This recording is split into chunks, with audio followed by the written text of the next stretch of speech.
First of all, I'm sorry Mr. Pabriks isn't here, because I wanted to congratulate him on his very mature and considered contribution in the previous segment, which was held in the other room. There's all these people having a go at the President of the United States, but just let me make one point.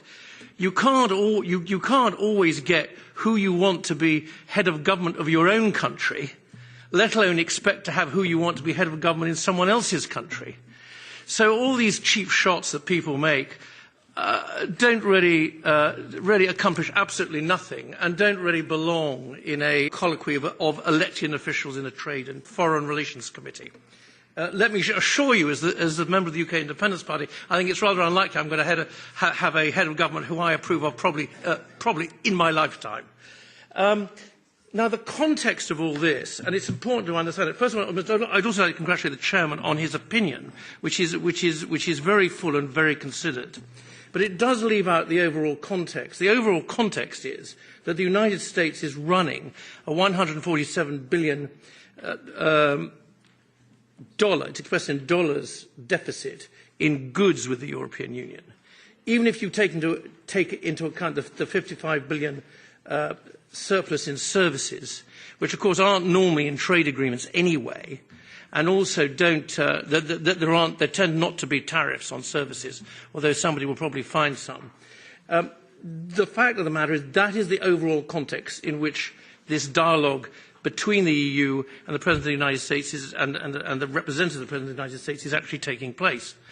Now, I'm a great reader of the Financial Times, although it disagrees with practically everything which I think is important, but I still read it.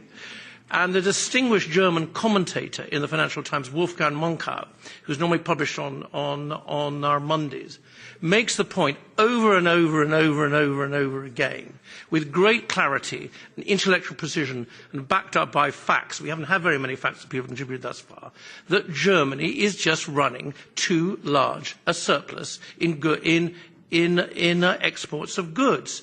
It's too large for the EU. It's too large for the health of the world, and it's probably too large even for the well-being of the German economy and the people who live there. Now, I'm extremely pro-German. But the only thing that I would say, and we only have quite a small contribution now, is that that is something that ought to be taken into account in this discussion. And it just isn't being taken into in this discussion.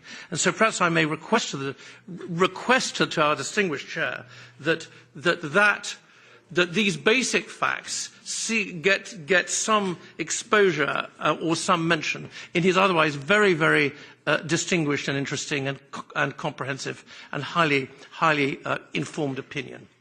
Thanks a lot.